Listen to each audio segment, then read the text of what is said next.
Yo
akoyemba ndako na butu bato bazonga na studio tosonga atemi liboso nzambe esi afuli asali grâce kamati amen amen nazobenga ndeko moko amen amen ese osepeli koyoka ye ese osepeli te ayemba osala zuwa na moninga te tika yembela yo vangi ye asepeli ayembela nkolo sermi ye mazopesa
Amen.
Amen. Amen. Amen. Amen. Amen. Gloire au Seigneur. Gloire à notre Dieu. Et je voudrais qu'il te bénisse cet après-midi.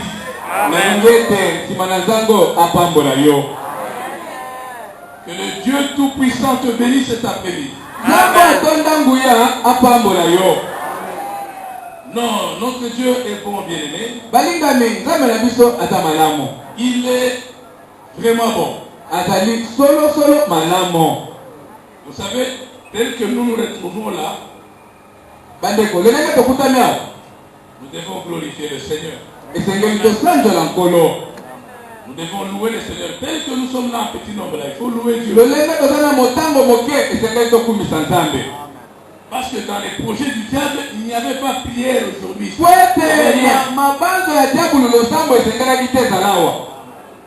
Mais quand il y a quand même prière, la parole de Dieu peut être proclamée. Non, il faut lever les mains et louer le Seigneur.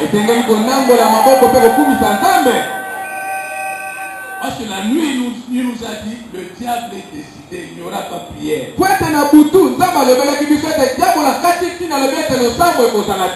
Mais vous, il faut prier. Pour que ma main agisse. Vous savez, quand vous avez un Dieu qui parle, c'est la meilleure chose au monde. Un Dieu qui vous parle. Parce que notre Dieu, il a une bouche, il parle. Il a des oreilles, il entend. Il a des yeux, il voit. Et tout ce qui est mijoté, planifié dans le monde des ténèbres, Dieu voit. Même tout ce que les ténèbres sont en train de préparer pour ce pays, Dieu voit.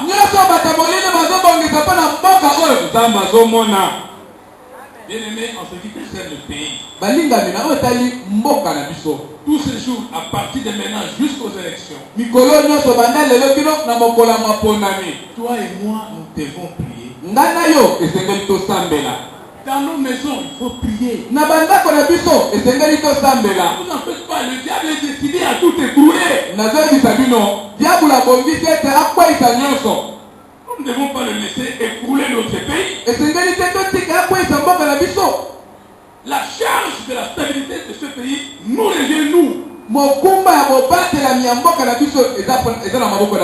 Ça ne revient pas pas aux institutions, ça ne revient pas aux politiciens, ça nous revient nous. Et dans les bateaux politiques, et dans les gouvernements, et dans les camborabiso.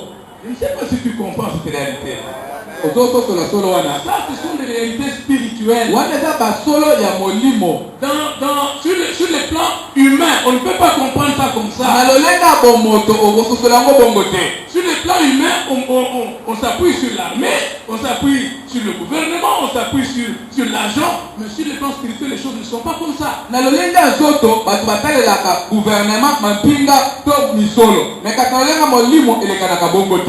La réalité, c'est le spirituel, ce n'est pas le physique. Le spirituel, Dieu peut vous dire que cet homme est mort. Vous allez dire, non, mais ça c'est un homme vivant, il est debout, tout ça. Une minute après, il tombe, il meurt. Sans maladie, il meurt. Sans signe de maladie, il meurt. C'est pour vous dire que le spirituel, c'est ça la vraie réalité. Et sur le plan spirituel, Dieu est en train de nous dévoiler des choses. Maintenant là, depuis hier, c'est quoi hier? Depuis hier, on a annoncé l'ouverture de la campagne électorale. Avant qu'on fasse l'ouverture, nous, Dieu nous a dit, cette ouverture-là se fera avec du sang.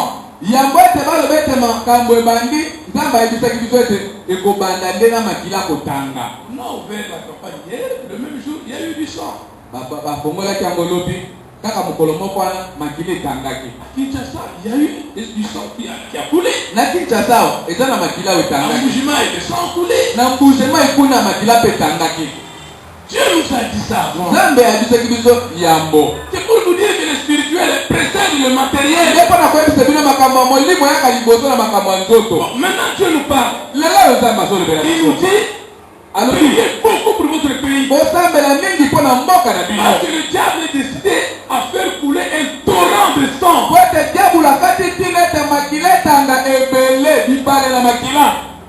Le torrent, ce n'est pas l'effusion de sang. Le torrent, c'est-à-dire le sang coule comme un fleuve.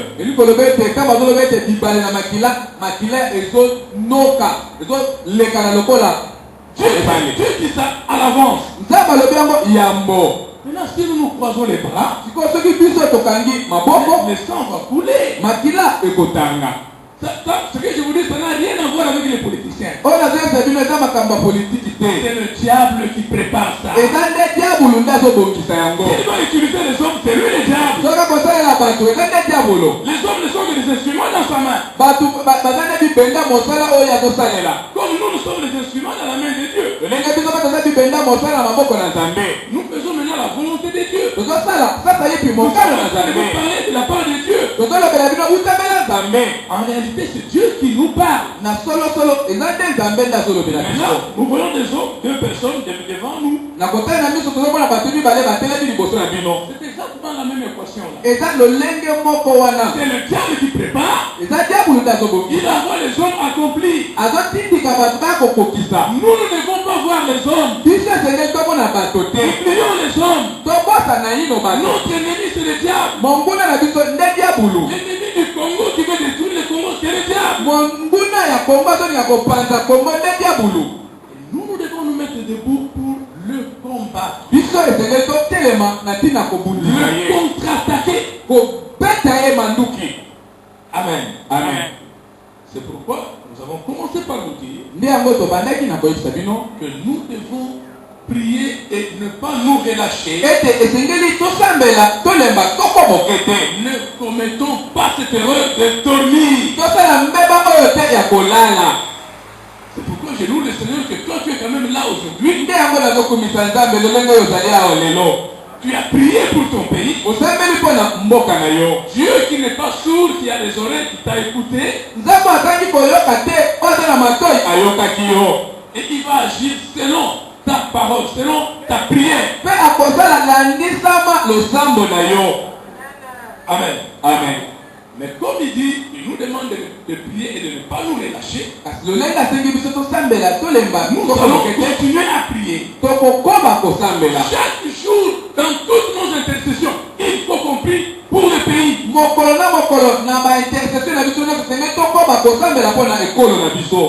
Amen. Amen. Et les hommes de Dieu parmi nous, nous aurons aussi un certain nombre de jours prévus pour la prière pour le pays.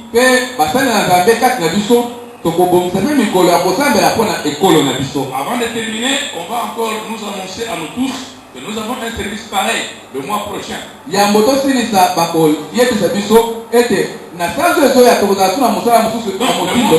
Avant qu'on arrive à la semaine des élections, nous serons encore dans un service comme service.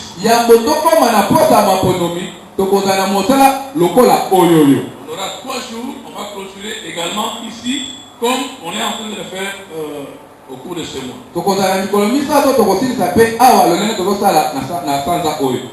Amen. Amen. Amen, amen. Amen. On peut s'incliner pour la prière. Au début de ce travail, le thème est intitulé Si l'Éternel ne protège le pays, ceux qui les gardent veillent en vain. Si l'Éternel ne protège notre pays, ceux qui le protègent, ils font un travail inutile. Dans tous les pays, il y a toujours l'armée, il y a les services de protection pour le pays. Mais la Bible est en train de nous dire si l'Éternel ne protège un pays, si l'Éternel Dieu ne protège une ville, ceux qui la protègent, ils font un travail vain. Il n'y a pas de protection. Amen. Amen. On nous lit le passage qu'on a sélectionné, c'est Psaume 127. On a juste le premier verset. Psaume 127, verset 1er. Psaume 127, mon capot, Nayambo.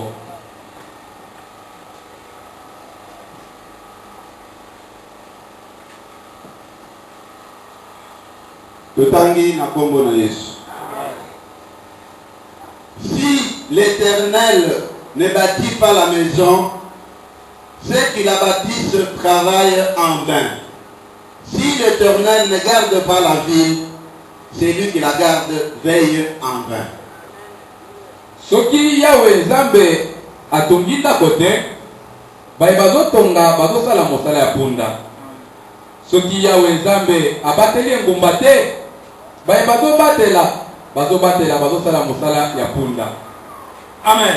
Amen. On peut s'asseoir Tovandi et on peut applaudir pour la parole du Seigneur.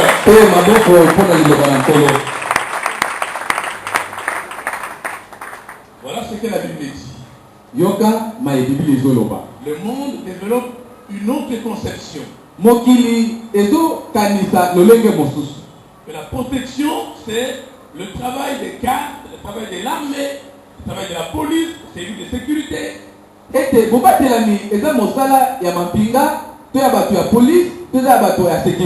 La Bible dit que la protection, c'est l'affaire de Dieu. Et il va plus loin. Il dit si lui il ne fait pas ce travail de protection, ceux que vous mettez pour la protection, ils font un travail inutile.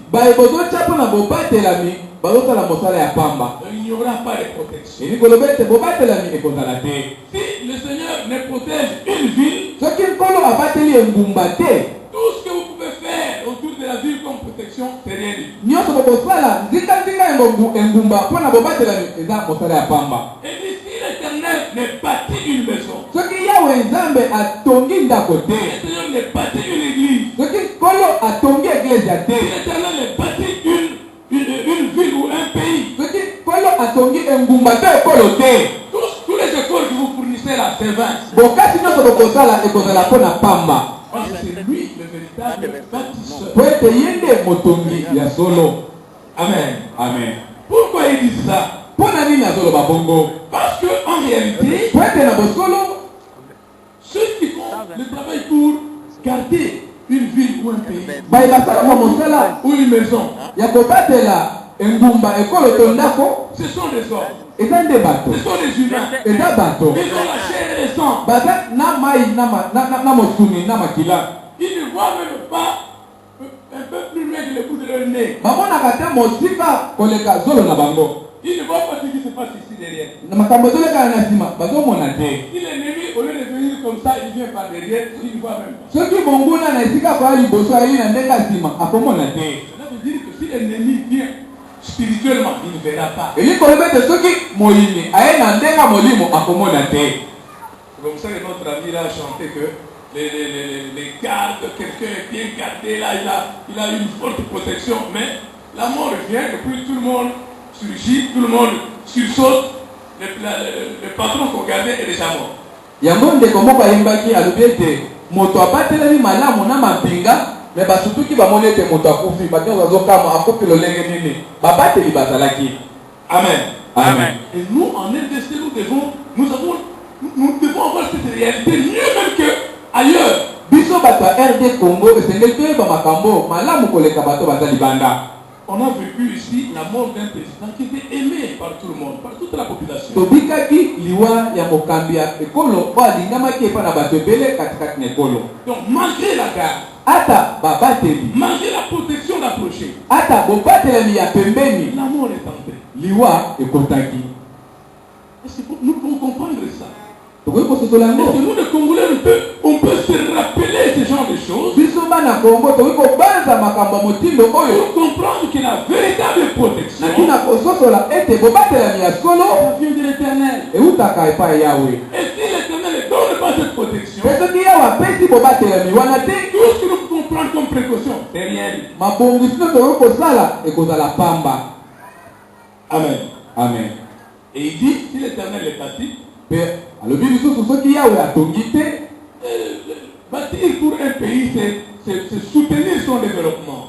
kotonga mpo na ekolo ezali kosimba kokende nango C'est liboso soutenir l'économie du pays. kosimba nkita ya ekolo. Donc vous voyez bien aimé, que même dans les choses qui concernent l'économie, yango ozomona ete ata na makambo etali nkita les choses qui concernent le développement du pays, makambo etali kokende liboso ya ekolo la main de Dieu est là-dedans. loboko na nzambe eza wana na Et kati. donc, vous voyez, vous comprenez que c'est nous qui avons la grande part. nde ozososola ete biso nde toza na eteni ya monene. Nous pouvons soutenir l'économie de ce pays mieux que les ministres de l'économie. biso oyo tokoki kosunga nkita ya mboka na biso koleka baministre to ministre ya ekonomi. Amen. Amen. Vous comprenez que maintenant que notre économie est par terre, ce n'est pas eux, c'est nous. ozomona sasa hivi oyo nkita na biso eza na se eza bango te biso nde Ce n'est pas eux là-bas, c'est toi et moi. eza bango te ngai na yo. Parce que nous avons la possibilité de parler au grand roi. po ete biso toza na makoki ya kosolola na mokonzi C'est lui monene là qui nous dit que si lui ne soutient pas l'économie, c'est un travail inutile que l'on oyo fait. toyebisa biso ete soki ye asungi nkita ekolo te ekozala mosala ya pambo ekosalama. Bien aimé, j'ai pénétré cette réalité-là balingani nakotaki mozindo na solo oyo quand nous étions en Afrique du Sud. ntango tozalaka na afrika angele On a beaucoup partagé avec les hommes de Dieu sud-africains. tosololaka mingi na bato na nzambe ya afrika angele. Mais comment ça se fait que votre pays a pris cet essor juste après la guerre, juste après l'apartheid? Le pays a pris un grand essor comme ça. totuni bango ezosalama lolenge nini ete nsima na kobendana mboka na bino emata makasi boye. Les hommes de Dieu sont formels. bato na nzambe bazali koloba Ils sont solo catégoriques. balobi boye C'est la main de Dieu. ezali loboko na nzambe. Nous, hommes de Dieu, on était tellement unis en biso bato na nzambe tozalaki bomoko que même kati ce biso. que vous avez vu, le travail qui a été fait pour que Mandela passe président, ete ata mosolo esalamaki ete mandela aleka mokambi ya mboka pour que l'apartheid prenne fin en Afrique du Sud. po ete kokabola balolenga loposo na bato esila na afrika angele C'était la main de Dieu par les hommes de Dieu. ezalaki loboko na nzambe na nzela na bato na nzambe. Les hommes de Dieu, donc, dans le sous-bassement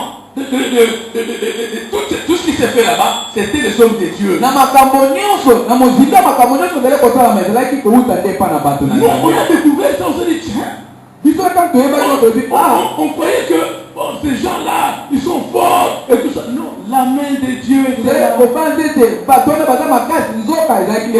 main de Dieu était là. Nous avons Dieu. Toi et moi, nous avons Dieu. Il est au milieu de ce pays. Il nous demande, il dit, je suis conscient de ce qui se passe, mais priez. Et quand on décrète un service pour le pays, les gens se disent, tu vois, ça c'est pour le pays. Ce n'est pas la délivrance. Ce n'est pas la bénédiction. Il y a d'autres qui iront prier. Nous sommes nombreux, donc il y en a beaucoup qui seront là. Moi, je peux prendre mon temps pour faire autre chose. La participation était comment? D'après le rapport que nous avons, les gens n'ont pas beaucoup répondu. Les hommes de Dieu, les enfants de Dieu, ils réfléchissent sur comment. Est-ce qu'ils comprennent les choses qui se passent dans notre vie? Et si nous ne prions pas pour les pays, aujourd'hui, le diable prend le dessus. Il introduit la guerre civile dans les pays. Il crépite partout. Qui viendra à la prière? Toi, tu viendras chercher la délivrance.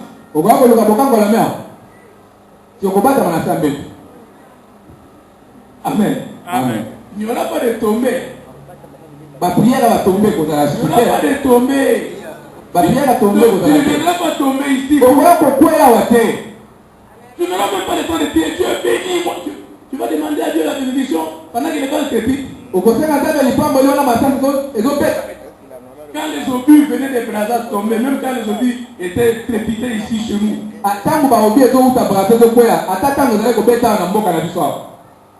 Il y a quelqu'un pendant que l'obus, vous savez ces obus-là, quand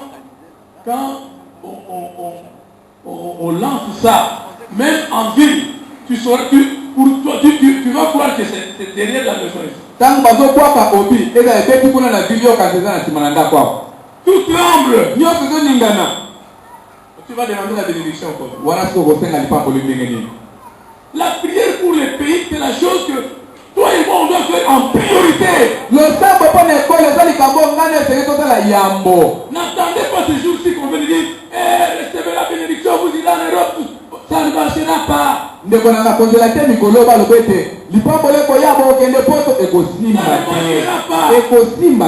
Tu iras en Europe là où il y a la guerre, l'aéroport, il n'y a même pas d'avion. Tu vas aller en Europe comme.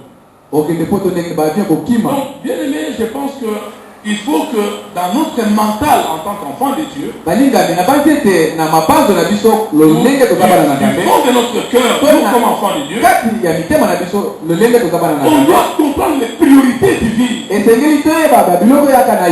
Dans le calendrier de Dieu, qu'est-ce qui est prioritaire? Pour le moment, on doit tout arrêter et prier beaucoup pour les pays. Autrement, ce que vous faites là, ça va s'arrêter.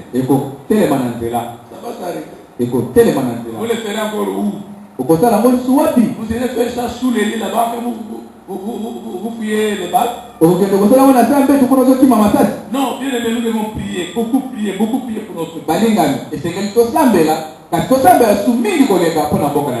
Nous voulons dire ceci. Notre pays, nous fixe l'heure.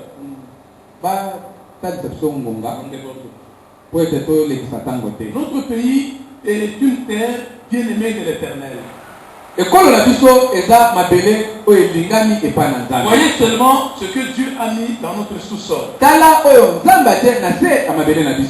À travers la République. C'est scandaleux. Bien aimé, Dieu aime ce pays. Il a déversé la bénédiction. alingi ekolo na biso asopi lipamboli. Notre sol, le sol qu'il a le sol. Mabele na biso oyoyo. Un sol très riche, très fertile. Mabele oeza kitoko oeza malamu koleka. Il y a des blancs qui viennent, qui se donnent. Comment? Dans les murs là, il y a des herbes qui poussent, il y a des maïs qui poussent dans les murs. Bandeko, tangu mindele bakoma kao. Azota la mur kwa moni masambo ezokola. Ndeta masambo ezo bimana mur. Ezokamisa ye. On vous a déjà parlé des Tchadiens qui sont arrivés. Quand ils ont vu le fleuve, notre fleuve ici, ils sont tombés par terre. Bandeko, tangu bato ya Tchad bayaki awa na ekolo na biso. Bamoni kaka fleuve na biso ya Congo, bakoyi na se bazoba. Ils ont commencé à adorer Dieu. Babandiko, pambola Nzambe. C'est parce qu'ils adoraient Yahweh, s'ils adoraient Allah, s'ils adoraient quel Dieu, je ne sais pas. Ils ont adoré Dieu parce qu'ils ont dit que ce n'est pas possible. Chez eux, c'est les sables.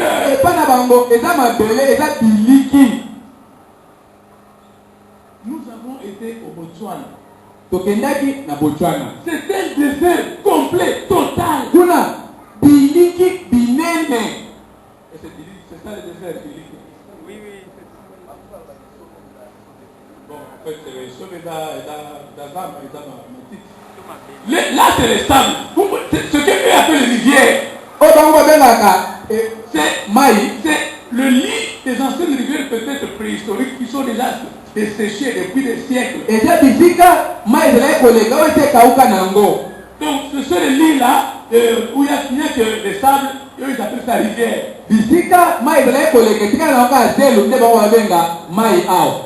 Donc, quand les gens comme ça viennent ici, vous dites, ça c'est quoi? Comment Dieu vous a si richement pourvu comme ça?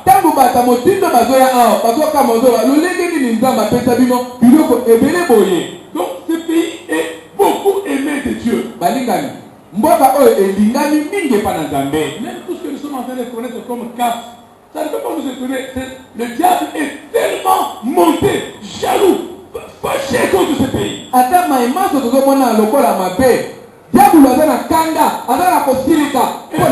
peut pas nous étonner. Dieu aime ce pays. Premier producteur du cuivre, premier producteur mondial de manganèse, premier producteur de cobalt, autant de producteurs de zinc, de diamants, premier producteur de diamants industriels. L'or, tout est dans notre sous-sol.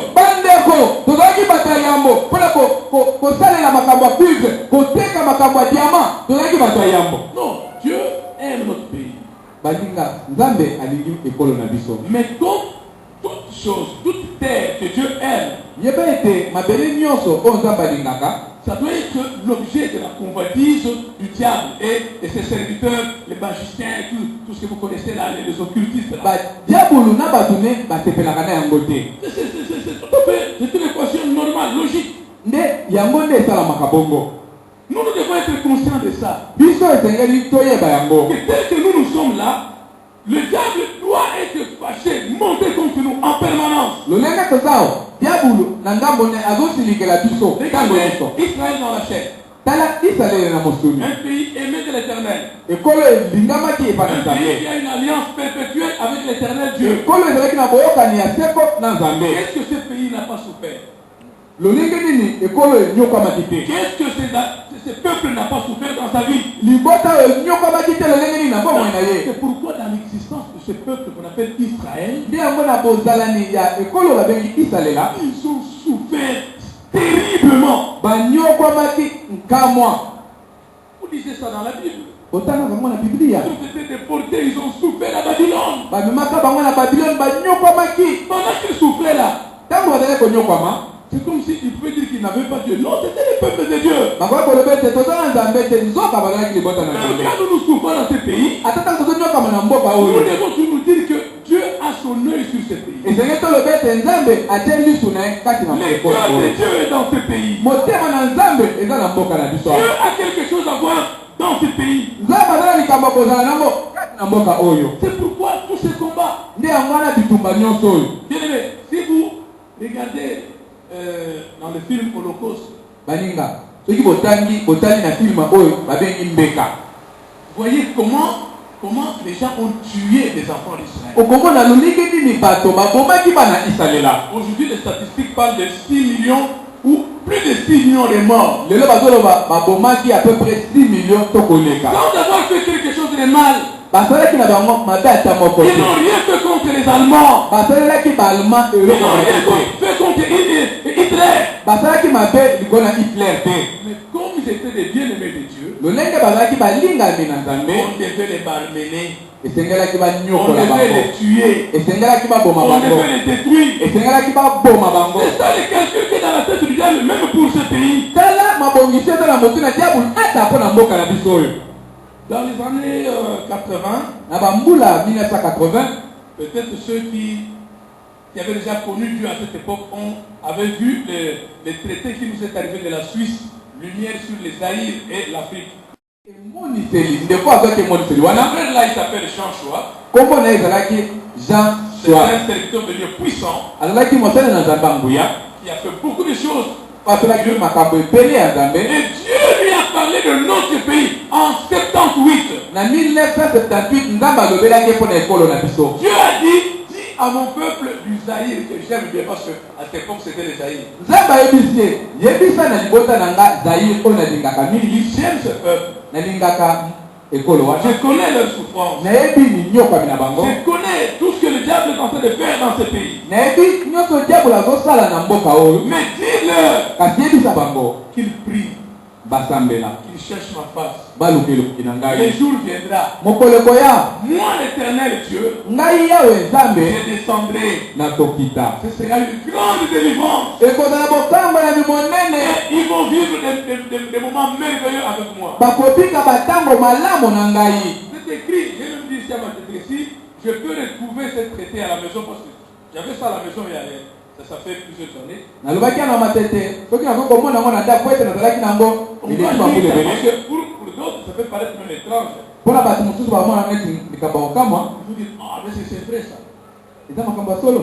Il y en a qui ont, parmi les serviteurs, il y en a qui ont vu ça. Kati na basali na Nzambe eza batangaki yango. Ils ont fait notre cicatro. Il n'y a pas de vieux de notre époque. Batatango wana. Au moins, lui, il a lu.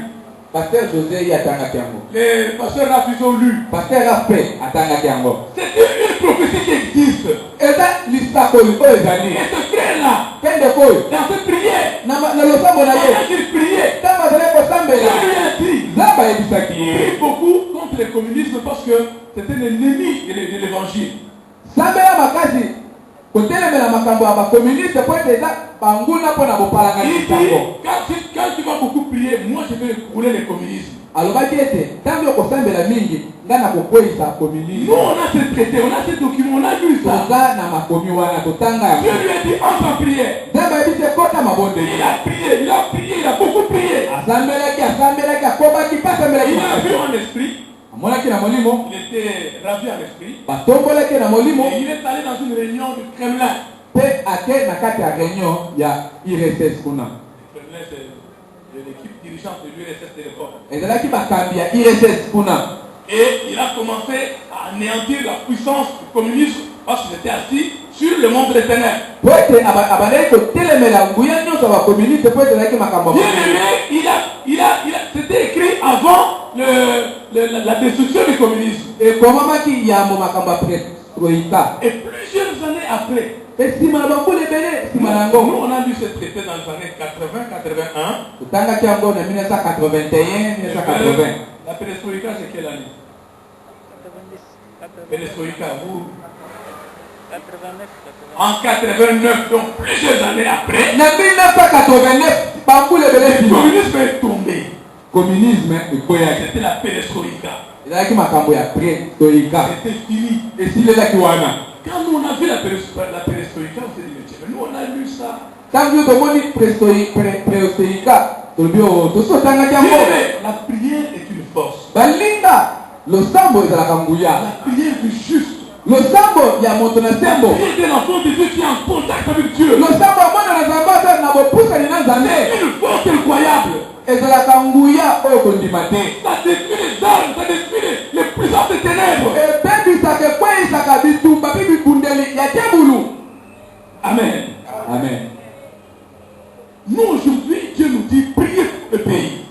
lelo nzambe azoyebisa biso botambela mpo na Non, ekolo ne reculez pas. kozonga nsima te On doit prier. esengeli tosambela. Maintenant, nous allons aller vite parce qu'on a plus beaucoup de temps. Nous voulons vous dire une petite chose pour décrire un peu qu'est-ce que nous connaissons dans les pays comme destruction. tokoki kolobela bino mwa moke mpo na kotalisa mabe nini oyo ezosala ya kobebisa ekolo na biso. Les pays, le diable a beaucoup travaillé. baninga mboka oyo diabolo asali makasi Il a réussi à détruire. abebisi mboka. L'économie n'est plus. nkita eza lisusu te. Alors que nous étions, il y a quelques années, l'un des meilleurs pays en Afrique. nzoka biso oyo tozalaki moko na bamboka to bikolo ezalaki malamu koleka na afrika. Aujourd'hui, on se moque du Congolais. lelo oyo bazoseka bana kongo. Non, bien aimé, nous devons nous lever, nous devons prier. baninga esengeli totelema tosambela. Nous devons prier. esengeli tosambela. Ces choses, ça doit révolter un enfant de Dieu véritable. makambo ya motindo oyo esengeli etombokisa mwana na nzambe ya solo. Pour aller en guerre contre le diable. mpona kokende kobundisa diabulu. Le diable dit, on vient de dire ici, notre pays, pays producteur de beaucoup de minéraux dans ce monde. balobaki touti koloba mboka na biso ezalaki ya yambo likolo na biloko ezobima na se na mabele. Aujourd'hui, malgré toutes nos richesses là, lelo ata babozwi na biso nyonso quelle souffrance le peuple est en train de vivre. konyokwama nini te oyo libota ezonyokwama. Dans les années passées, na bambulu eleki notre pays était considéré comme, en tout cas en Afrique, je crois qu'on était parmi les 4 premiers. na afrika tozalaki na kati ya bato minei ya baekolo minei. Aujourd'hui, lelo nous sommes parmi les 2 ou 3 derniers. 50e en Afrique. L'Afrique a combien de pays? 4. Donc, nous qui étions parmi les 4 premiers, nous sommes parmi les 4 derniers. biso oyo tozalaki minei ya yambo tokomi ba minei ya mokondo. Pas possible. boyi kosalama te. J'ai même promis au matin que je devais retrouver l'agenda chez moi, mais je n'ai pas. J'ai un agenda à la maison papa na ndako kuna aza na agenda moko où on a décrit les PIB de tous les pays africains. oyo batie na kati baproduit intérieur brut ya bapays nyonso ya afrika. Donc c'est l'indice qui démontre le niveau de prospérité, de développement du pays. eza eloko moko ezotalisa lolenge mboka ezokende liboso. Pendant que les pays là comme les Arabes qui sont dans les 4500, Algérie, 5000 je crois, 4800 ou 5000 dollars par individu. bandeko na biso baza likolo kuna oyo bamisusu babengaka bandibu baza na ba 4500 5000 dollars na mutu moko. Pendant que l'Afrique du Sud est à 5700 dollars par individu. afrika ngele kuna baza na 5700 dollars na Et mutu. les petits Botswana là, 6000 dollars par individu. ekolo ya moke botswana 6000 dollars na moto. Nous en RDC. ebongo biso bana kongo. Vous voulez que je vous dise? naloba On est comme le micro. tolongola bilobeli 165 dollars na moto na mbula. Imaginez, Banza. 165 dollars contre 4000 dollars. 165 dollars na 4000 na ngambo kuna. 165 contre 5700 dollars. 165 na 5700. Où sommes-nous? toza wapi? Donc en réalité sur le plan économique, nous sommes tous morts déjà. na solo boy na lolenga nkita tosokufa. On est déjà morts. C'est fini. 165 dollars. On est déjà enterrés. 165. 165. Il y a quelques jours, j'ai vu dans une Afrique, aux États-Unis, 48 000 dollars. 48 dollars, 48 000 dollars Par individu. na moto, na mbula mobimba. Donc, sur le plan statistique, un Américain peut englober, c'est pas moi, quelques centaines de Congolais. Américain moko akoki kozwa ba 100, ba 200, ba 300, ba 500 Congolais. Donc, nous sommes au plus bas de l'échelle. Elingo lobete nema telefone na se. Non, Na molongo. c'est révoltant. Tele ezengele tombokisa On ne yo. peut pas accepter ça. Akoki kondima bongo te. Nous, en tant que fils du pays, Biso bana mboka. on ne peut pas accepter ça. Tokondima yango te. Alors que toi et moi, nous avons la capacité de faire bouger le trône de Dieu. Nzoka ngani na yo tozala makoka koningisa ngwende na Nous avons la Nzambe. capacité de dire au Seigneur, non, Tokongisa nkolo te. on arrête. Te telema. Tu vas dans une grande ville comme Johannesburg, il y a je sais pas moi, 12 ou combien de millions d'habitants? Ok, na ngumba monene loko ya Johannesburg, o bazana 12 millions. Ils n'ont pas beaucoup de morts. Bazana bisaka ko bomba de Tu peux aller dans une morgue de cette ville là, tu restes à la porte. Devant le matin. Na Depuis le matin. Na ndako malio wa bomba ka bebembe na tongo Jusqu'au soir. kino na pokwa. Aucun mort. Omoni kakufite. Aucune sortie de la mort. Babimisi mutute na ebembete na Parfois même aucune entrée de la mort. omoni pe babimisi bakotisi mutute na ndako Chez malio. nous, l'enterrement est devenu là, le travail quotidien du Chinois. Biso kokunde komi musala mokolo na mokolo. Ce n'est pas normal. Ebokosala mate. C'est qui est là? Soko telemi awa Il y a awa. tellement de courbières qui passent. Awa tali bakunde bembezole. Ce n'est pas normal. Eza malamu te. Ailleurs dans notre pays, le grand nombre de morts c'est dans les accidents. Na ba bikolo misusu batebele bakupaka na kati ya accident. Chez nous, c'est la maladie, c'est la malnutrition, c'est la faim. C'est ça la grande cause. Ebombe pa na biso eza kolia mabe, eza nzala, eza bokono. À cela s'ajoute encore les accidents. Oyo tobaki lisusu ba accident. Avec notre cher 207. Na bandeko na biso 207 vraiment. Et bon, ils sont là, ils continuent à nous tuer. Bata wana ba 207 vraiment. Bazo bomaka biso.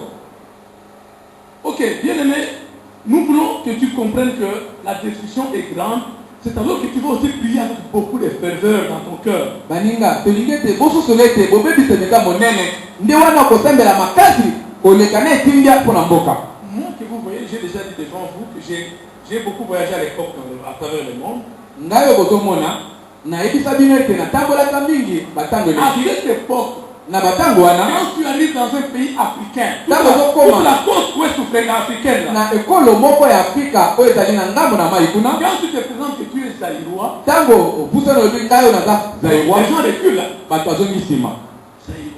babi zairwa ye Et on dit aux autres, il est zaïrois. babi wana aza zairwa Et tout le monde te regarde avec des yeux d'étonnement, avec des yeux d'admiration. bato nyonso bazotala yo bazokamwa. Tu sais, on était une fois c'était à Thème, je crois, au Ghana. mokolo moko tozalaka na Ghana ngai te papa tozoloba tozalaki kwa tolimbo. On a reçu Mangwana, Sam Mangwana qui était parmi nous qui est maintenant dans ce milieu-là. Sa mangwana azalaki kati na biso bayambaki ye. Pendant que les gens le voyaient venir à bord du bateau, nous étions sur le bateau. Ntango bato baomona ye azoya na kati na bato.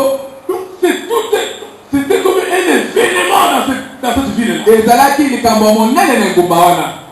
C'est Congolais. Aza Congolais. C'est Congolais. Aza Congolais. Donc ce n'est même pas parce qu'il est vedette, mais parce qu'il est Congolais. Ezalaki te po ete ayebana mais ezalaki po ete aza Congolais. Zaïrois Congolais, c'est la même chose. Congolais ata tolobi Congolais ata zairwa lolenge moko. Ces gens-là, quand on passait dans ces pays-là, Bato wana bazoleka na mboka wana quand on dit que c'est un Zaïrois, nga babi zairwa yo vous les Zaïrois, Dieu vous a créé comment? nzambe bakela bino boni bino bazairwa. Comment vous êtes les premiers en Afrique dans tous les domaines? lolenge nini bozalaka bato ya yambo na Afrika na biteni Dans la nyonso musique, vous êtes les premiers. na koyemba boza bato Dans ya le yambo. football, là on venait d'attraper mon sec à l'époque. Wana touta kozwa Moseka coupe ya Moseka. Dans le football, vous êtes les premiers. Na ndembo boza bato ya yambo. En politique, vous êtes les premiers. Na makambo politique boza bato ya yambo. C'était juste après le discours que Mobutu a tenu aux Nations Unies là-bas. Ezalaki nsima na On était les princes. tozalaki bana bakonzi. Vous arrivez à Abidjan, il y a une fête au palais présidentiel, on dit il y a un bateau zaïrois au port. On vient vous inviter, on vient inviter les zaïrois pour aller à la fête chez le président. Ok, okuti na Abidjan balobi na ndako mokonzi lipati ezali. Bamoni bwatu to masuwa uti eza ya bakongole baye kozwa bino nyonso bakongole to bazairwa bokende na ndako mokonzi lipe. Franchement, quand tu étais ami à un de ces pays-là, Camerounais, Ivoiriens, Nigériens, donc on avait la fierté. Cet ami avait la fierté de se présenter partout dans sa famille. Ça, c'est mon ami, il est zaïrois. Il est zaïrois. Il est zaïrois. Donc tout le monde était étonné. Ezali tuza moninga ya Camerounais to ya Nigérien aza na esengo ya kolakisa na bandeko na ye. Aujourd'hui, dans ce pays-là, quand on dit que c'est un Congolais, lelo na bikolo wana sebabi aza Congolais bazo c'est un voleur. lolenge bakobebisela yo elongi yo moko okasoni. Il n'y a rien de bon. ata eloko moko malamu Non, eza te. ça ne va pas ça. Te, ikosala mabongo te. Des villes comme Lagos que nous avons visitées, on ne pouvait pas comparer Lagos à Kinshasa. Non. Et yamba oyo, Je parle de 77, 78, 80. On ne pouvait pas comparer Lagos à Kinshasa. na ba 1978 na 1979 na 1980, Lagos bako kokisana na Les Dakar, Kinshasa.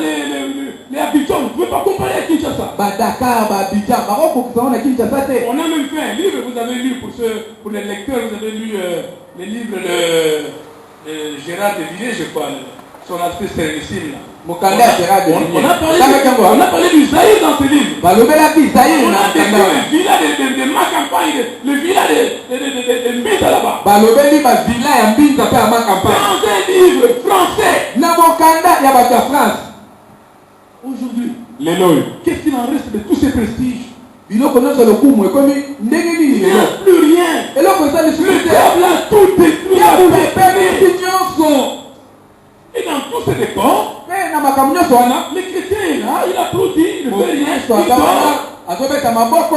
Non, le chrétien doit se réveiller. Te mokristo sengeli alamuka. Amen, amen. Amen. Bien-aimés, toi et moi, nous devons nous réveiller. baninga nga na yo esengeli tolamuka. Nous verrons rapidement tokomona lombango qu'est-ce qu'on appelle bâtir. nini babengi kotonga. Parce que dans tout ce travail, quand Dieu dit que c'est lui qui bâtit, c'est lui qui protège, comment il peut bâtir? Comment il peut protéger? ntango nzambe azoloba ete ye nde esengeli atonga ye nde esengeli abatela akokotela ndenge nini. Dieu sait entrer dans l'économie d'un pays baninga nzambe ayebi kokota na nkita ya ekolo et le relever et faire de ce pays un pays très fort. mpe kotombola yango kosala ekolo wana ekoma ekolo ya Les bokasi. États-Unis, l'exemple des États-Unis, c'est Dieu qui a agi dès le départ. ndakisa ya Etats-Unis nzambe nga azalaki uta ebandeli. On va nous lire un passage. bakotangela biso matalatala Dans 2 Chroniques, chapitre 1, verset 15. Rapidement. 2 Chroniques 1, 15 na lombango. 2 Chroniques 1, 15. Ils ne sont pas prêts. Ok, on va lire. totangi 2 Chroniques 1, 15. Il est dit ceci. balobi boye Le roi Salomon, mokonzi Salomo rendit l'argent akomisaki palata et l'or pe wolo aussi commun à Jérusalem que les pierres. lolenge moko na Yerusaleme na mabanga Et les cèdres aussi communs que les sycomores qui croissent dans la plaine. pe libaya oyo ya cedre lokola sikomoro oyo ezalaka bisika nyonso. Bien aimé, ce livre est en train de nous faire voir ma talatala ezotalisa biso que pendant le règne de Salomon en Israël, ete na bokonzi ya Salomo na Isalela tellement, vous savez, toi et moi, nous savons que Salomon a été soutenu par l'éternel Dieu. ngana toyebi ete Salomo asimbamaki epai Yawe Nzambe. Et la main de Dieu est entrée dans l'économie d'Israël. loboko na Nzambe ekotaki na nkita ya Isalela Au point que l'or était devenu aussi important que les pierres. wolo ekomaki ndenge moko na mabanga. L'or, ce n'était plus quelque chose de recherché, mais c'était aussi commun que les pierres. C'est ce que la Bible dit. Bible elobi wolo bazalaki kolukaluka te lolenge tomona mabanga na nzela nde bandaki komona mpe wolo. Le cèdre c'est une race de bois de très grand prix. Cedre ezali libaya ya motuya makasi. Mais le cèdre était devenu une chose aussi courante que les sycomores. libaya wana ekomaki ndenge moko na nzete ya sikomore. Voilà, nzete ya manga, c'est une chose ordinaire. ekomaki lokola nzete ya manga awa. Bien aimé, Dieu peut soutenir l'économie d'un pays. baninga nzambe akosunga nkita ya ekolo. Et quand Dieu entre en jeu dans l'économie, ntango nzambe azokota na makambo na kati ya nkita les calculs des économistes tombent. makanisi ya bato ya nkita ezokweya. Ça tombe. ezokweya. J'ai donné ici l'exemple le jour, on avait fait un service de 3 jours comme ça, les années passées là-bas. tosalaki mosala ya 3 jours na bambula eleki. Et Dieu nous a donné comme signe que pour voir que je vais soutenir votre pays, vous verrez que le dollar va chuter quand vous allez terminer votre travail. nzambe apesaki biso elembo alobaki ete mpo na bomona ete naza na bino nzambe nsima na mosala oyo dolar ekokita Et que les prix aussi vont chuter dans les marchés. mpe motango ya biloko na wenze On ekokita. a terminé le service de 3 jours. Les Mais toute la communauté comme ça. Donc, si les gens qui m'ont fait là, Mikolo Misato, ils sont mobimba. Et le lendemain, les dollars a chuté et beaucoup. L'autre est l'andaki, dollar, et kitaki makasi. Sans calcul économique. Mayele, yabati, Sans calcul de finance, il n'y en avait pas. Oh, finance publique. On ne peut pas dire que ça a chuté parce qu'il y a eu la production. Il n'y a rien, ça a chuté. Parce que Dieu a dit que ça doit chuter.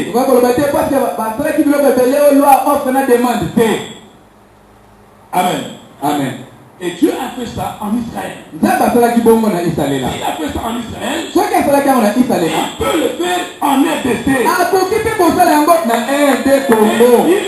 que notre prière. En Israël, à l'époque de Salomon,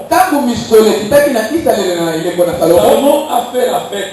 Salomon a fait la partie. Vous pourrez lire ça dans 2 Chroniques 7, verset 5. Vous 2 Chroniques 7, 5. Vous pouvez noter la ligne à la maison.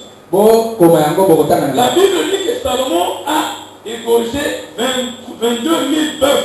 Bible le dit Salomon a bomaki bangombe 22 000. Pour une fête, Pour la partie il mon a tué 22 000 bœufs 22 000 ngombe et 120 000 brebis. Bana mpate 120 000. Je voudrais que vous fassiez un peu ces calculs, ceux qui ont les calculettes. Faites un peu les calculs parce que les baskettois hier, ils ont fait les calculs, mais ils ont mal fait les calculs. Je suis allé vérifier à la maison, ils ont mal fait les calculs. Faites les calculs. Nous allons voir, ça a coûté combien cette fête? Pour qu'on ait une idée de comment était l'économie de ces fêtes. 22 000 bœufs. 22 000 ngombe. Prenons un bœuf à $500. Une brebis à $100. Coucou. Pe mpate moko $100. On ne va pas loin. On sait que le bœuf de cette époque était costaud. Ce n'est pas les bœufs que nous avons, les vaches maigres, comme les vaches maigres de Pharaon. On a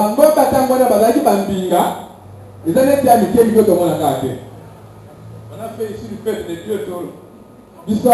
Et nous sommes pas deux veaux. Deux veaux, on appelait ça deux taureaux. Les taureaux, c'est ça, 22 000. Ngombe. Est-ce que quelqu'un a trouvé le chiffre?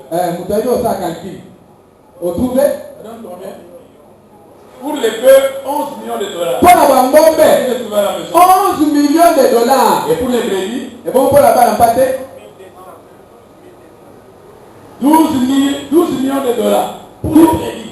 12 millions de dollars. Bien aimé, pour une fête. Baninga. La Pour fête la a duré une semaine. Yoka fait bien. Et ça dit, pose au mobile. Salomon a dépensé 23 millions de dollars uniquement pour la viande. Salomon, quand la bonne a mis a mis 23 millions de dollars. Et les sacrifices et la bouffe. Pour la colia, pour la kotumba beka. 23 millions de dollars sans compter les riz, les pains, les pommes de terre, ce qu'on a mangé avec la viande. Batanga écoute, l'eau sauté, maté sauté, batanga qui vous coûte. Sans compter les épices et tous les ingrédients. Batanga qui peut la muscade. Mettez tout ça ensemble, ça fait Sangisa, na wa matungulu, na matomate, c'est ça la combien? voyez comment Dieu peut soutenir un homme. Tala le nene nzamba ko sunga moto. Et après ça, la vie a continué comme si de rien n'était. Simanango, bakoba ki na bango na bomo le nene ti ba dépenser ni mongo te. Ce n'était pas comme vous faites ici, vous faites une fête de collation de $200. Le lendemain, on cherche comment payer les dettes. Ozoka, eza lokola te bi ozoka ko teli fête à collation bi ti $200. Ne bi ko ko luka, le nene o futa ba nyongo ko ta ki pour la fête à collation. Ça devient un problème. Et toi ni likambo. À la maison, il n'y a même pas de coût. Nanda ko biloka ko leza te. Parce qu'on a dépensé $200 pour une fête. Pour être venu ta ki $200 pour la fête. Non, ici, il n'y a pas de fête. Ah wa fête za te. Une fête, c'est ailleurs. Fête za place mususu. C'est pourquoi évitez d'inviter les gens. Faites Faites une histoire familiale. C'est pour ça que vous avez la famille et c'est Kawana. C'est pour dire au fond de non, je m'en fous là. Vous avez besoin de la fête. N'est que $200. Quel $200? $200? Parce qu'il y a, comme les lavaliers. Pour que vous n'avez pas dit, et ça, puisse moto divisé par 2. Et thème ya quiz. Demi-quiz. Donc, puisque vous utilisez par deux, on a l'âme de style. Il y en a maintenant demi et sixième échelle. Vas-y, il y a un 10 parties, 10 morceaux. Les gens sont contents de cette fête.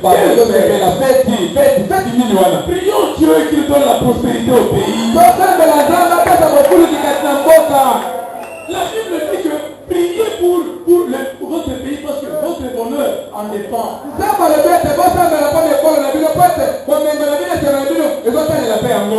on fera de véritables fêtes. Pas les semblants de fêtes là. On dirait fête. Amen. Amen.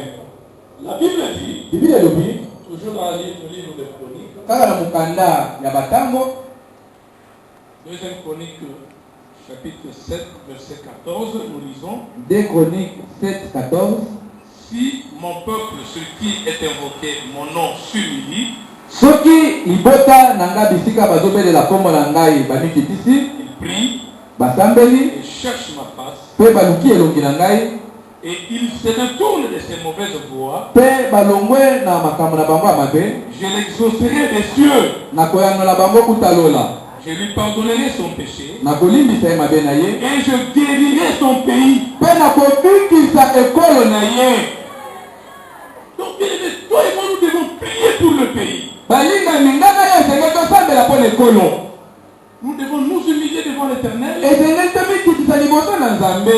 Nous cherchons sa face en nous éloignant du péché. Toluki elongi nde na kolongwaka na masumu. Et il dit dans sa parole qu'il guérira notre pays. Pe alobi na liloba na ye ete akobikisa ekolo na Il biso. va soutenir l'économie de notre pays. Akosimba nkita ya mboka na biso. Nous allons terminer par le psaume 33. Tokosukisa na banzembo tuko misato na Ça, misato. c'est pour voir qu'il n'y a que Dieu qui peut protéger le pays. Wana eza mpona komona ete eza kaka Nzambe nde akokobatela ekolo. Nous sommes dans le livre de psaume 33, verset 16. Toza na mukanda banzembo 33 nzela nango ya La Bible dit, Bible elobi, ce n'est pas une grande armée qui sauve le roi. eza mampinga minene te nde ebikisaka mokonzi. Ce n'est pas une grande force qui délivre le héros. Eza bokasi te nde ekangolaka elombe. Amen. Amen. Ce n'est pas l'armée qui sauve le pays. Eza mampinga te nde ebikisaka mboka. Ou l'armée qui sauve les institutions du pays.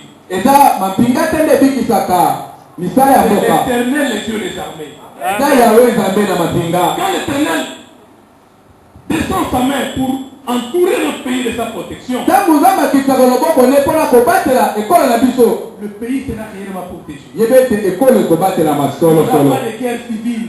Bitumba ya bato ekozala te. Nous, là, toi et moi, nous devons confondre les pensées du monde éternel. Ngai na yo esengeli tobulunganisa makanisi ya bato ya molimi. Dans le monde éternel, il planifie les fusions de sang, les torrents de sang. Na mokili ya molimi babongisi ete makila etanga Dans le monde etopana. éternel, il planifie la guerre civile. Na mokili ya molimi babongisi ete bato babunda. Ce n'est pas l'armée qui va arrêter ça, non. Eza mampinga te nde ekotelemisa yango. C'est toi et moi qui allons arrêter ça. Eza ngai na yo nde tokotelemisa yango. Regarde, il y a déjà des tensions dans la vie. Tala lolenge makambo ezolekana na engumba. Déjà des tensions. Que ce soit en Moujima, que ce soit ici, il y a des tensions. Ezala na mbujima ezala awa kobenda nese komi. Entre le pouvoir et l'opposition, il y a des tensions. Na bato baza na pouvoir na bato bazotelemela pouvoir kobenda nezali. L'arbitre, c'est qui? Nani akobeta sifflet? On cherche l'arbitre, c'est qui? Bazoluka nani akobeta piololo? L'arbitre, c'est toi et moi. Moto akobeta piololo ngai na C'est yo. nous qui devons arbitrer ce match. Biso nde senge tobeta piololo na match oyo. Amen. Amen. Tout à l'heure, quand on devait commenter la prédication, il y a des balles qui ont crépité quelque part. Kala mingi teta olite ndenge banda masasi moyo ebeteli kuna. Moi, j'ai entendu. Nga nayokaki. Et comme il y avait la louange ou la prière, je sais que beaucoup n'ont pas entendu. lolenge tobandaki kosanzola Nzambe na loyembo na losambo ebele bayokaki te. Oui, le major a aussi entendu. Major kuna mwa major ayokaki pe. C'est son domaine. Lui, il a l'oreille pour entendre. Ye ntango azoyoka bato wana eza M16. Et on nous faisait des signes là-bas que, attention, Poussez. Le modérateur vient chez moi, il y a des balles. Mokambi, tout ça, On va faire comment? on s'est amené, Moi, je dis non, on va prêcher. C'est la parole. Cette parole qui donne la solution. Cette parole qui protège la vie. Amen. Amen. Donc, les politiciens là, ils doivent. Ils défilent au bureau là-bas. C'est maintenant le moment. Ils cherchent les voix. Mais tout ce temps-là, vous étiez où? Vous êtes venus ici compris pour le pays. Vous êtes dans les choses inutiles. Et quand le moment approche, vous venez. Oh, pasteur, moi je suis chrétien. Vous me tuez chrétien. Il y en a un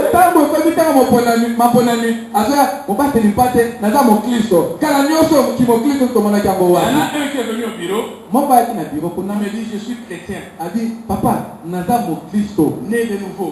na botami mbala yambo. Mais on va peser ça comment maintenant là? Siko Kristo ya kimo Kristo na yo tokomeka ngo ndenge On nini? verra ça comment? To mona ngo ndenge nini? Ça c'est un entretien. Wana za masolo. Dis-moi je suis né de nouveau. A dit na botami mbala Je mbala. cherche les voix. Naza luka bato apo na ngai. Non mais bien aimé, il fallait venir ici montrer ta nouvelle naissance avant. Baninga moninga esengela ko ya yambo ola kombongo na pe ko bota manana tika kala wana. Amen. Amen. Ok, nous sommes à la fin. Siko to komi na suka. Notre but cet après-midi, cette journée, Tina na biso mokola lelo. c'était pour que chacun de nous puisse partir d'ici Ezalaki po ete moko na moko alonga na esika oyo avec un fardeau, un nouveau fardeau dans le cœur. na mokumba mosusu na motema. Ce fardeau s'appelle RDC. Mokumba wana ebengami RD Congo. Ça doit être un fardeau pour toi, pour moi. Esengeli ezala mokumba moko mpo na yo na Dans ngai. nos maisons, quand nous prions, quand nous devons prier pour le pays, il faut qu'on sente une nouvelle ferveur. Na bandako na biso ntango tosengela tosambela mpo na ekolo esengeli toyoka Il faut qu'on esoki sente ya sika un nouvel engagement. bayoka kopesama Il ya faut qu'on sika. sente vraiment qu'on est décidé à ce que les choses changent. Esengeli bayoka ete bato bakati ntina ete makambo ebongwana. Non, c'est fini avec la famine, la destruction du pays.